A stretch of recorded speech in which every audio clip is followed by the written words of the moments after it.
500 বছরের প্রাচীন রায় পরিবারের নবপত্রিকা পুজো। মঙ্গলকোটের কৈচর গ্রামে আজও চলছে ঐতিহ্য। পূর্ব বর্ধমান জেলার মঙ্গলকোটের কৈচর গ্রামে এক অনন্য ঐতিহ্যের সাক্ষী রায় পরিবারের দুর্গাপুজো।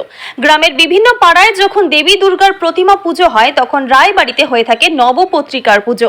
এই পুজো প্রায় 500 বছরের পুরনো। আগে রায়বাড়িতে দুর্গা প্রতিমার পুজো হতো, তবে এক অদ্ভুত ঘটনার পর থেকে সেই মূর্তি পুজো বন্ধ হয়ে যায়। পরিবারের সদস্যরা জানিয়েছেন, এক সময় দুর্গা মন্দিরে পরিবারের এক মহিলা শুয়েছিলেন। হঠাৎই তিনি রহস্যজনকভাবে নিখোঁজ হয়ে যান। এরপর থেকেই বিসর্জনের দিন প্রতিমা গ্রামের একটি পুকুরে ভাসিয়ে দিয়ে মূর্তি পুজো সম্পূর্ণ বন্ধ হয়ে যায়। বেশ কিছু বছর আগে বাড়ির সদস্যরা উদ্যোগ নিয়ে প্রতিমা পুজোর পরিবর্তে শুরু করেন নবপত্রিকার পুজো। পুকুর থেকে ঘটে করে জল এনে মন্দিরে রেখে নিয়ম নীতি মেনেই মা দুর্গার 4 দিন ধরে চলে এই আচার। আজও সেই প্রাচীন নিয়ম মেনে পুজোর দিনগুলোতে রায় পরিবারের সদস্যরা আনন্দ উৎসবে মাতেন। প্রতিমা নয়, কিন্তু নবপত্রিকাকেই মাতৃরূপে পূজা করা হয় এখানকার দুর্গোৎসবে। কৈচর গ্রাম আমাদের নবপত্রিকা বহু দীর্ঘদিনে প্রায় 500 বছর আগেকার হবে। আমরা বাপ ঠাকুরদার কাছে শুনেছি এটা 500 বছর আগে পুজো। আমাদের মানে যোগাদ্দের সঙ্গে আমাদের টান্স আছে। রামচন্দ্র যখন করেছিল তার আগেকার পুজো আমাদের এখানে দীর্ঘদিনের পুজো হয়। আগে আমাদের মাটির মূর্তি হতো, সেটাকে যাই হোক কোনো কারণে একটা আমাদের বংশের নাকি কোনো এক মহিলা এখানে শুয়েছিল, সেটাকে আর ঘর থেকে পাওয়া যায়নি। তখন আমরা সেই ঠাকুর আমরা ওখানে বিসর্জন করে দেওয়া হয় এবং আমরা তারপর থেকে নবপত্রিকা আনি। এবং সেই ঠাকুর নাকি আমাদের শুনেছি যে ব্রাহ্মণরা সেই ঠাকুর নিয়ে পুজো করে এবং ব্রাহ্মণদের সঙ্গে আমাদের একটা সম্পর্ক আছে।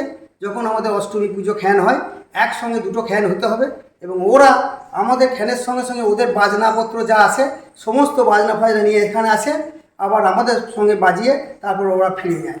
তারপরে আমরা আবার নবপত্রিকা যখন বিসর্জন হয় তখন তারপরে ওরা রাতের বেলায় আমাদের বাজনাপত্র নিয়ে ওদের ঠাকুর আমরা বিসর্জন করতে। সঙ্গে আমাদের একটা এরকম সম্পর্ক আছে যে ব্রাহ্মণদের সঙ্গে। এই মাটি প্রতিমা হয় না দীর্ঘদিন?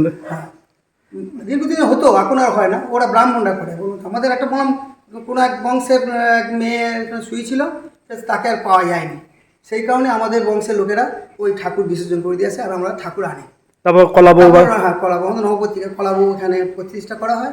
তাহলে আমরা থেকে পরে এইসব করছি। আমার দাদু এই পুজো করেছে, আমার বাবা কাকারা করেছে, তারপরে আমরা করছি। পুজোটা কদিন ধরে আনন্দ করেন? পুজো যেমন 3-4 দিন হয়, চড়ো আনন্দ হয়। আমরা এখানে নিজেরা সমস্ত ফ্যামিলি মোটামুটি 70-75টা মেম্বার আছি। 70-75টা মেম্বার আমরা নিজেরা রান্না বান্না করে এখানে খাই। আমরা বাড়িতে কাউকে রান্না বান্না করতে দিই না, আমরা নিজেরাই খাই। আবার আমাদের এখানে বলি হয় এবং বলির যে প্রসাদ হয় সেই প্রসাদও আমরা এখানে সব নিজের ফ্যামিলি লোকের মধ্যে আমরা নিজেরা খাই এবং কিছু লোকজন 2-4টে নেমন্তন্ন করি। তা প্রচুর লোকজনের সমাগম হয়।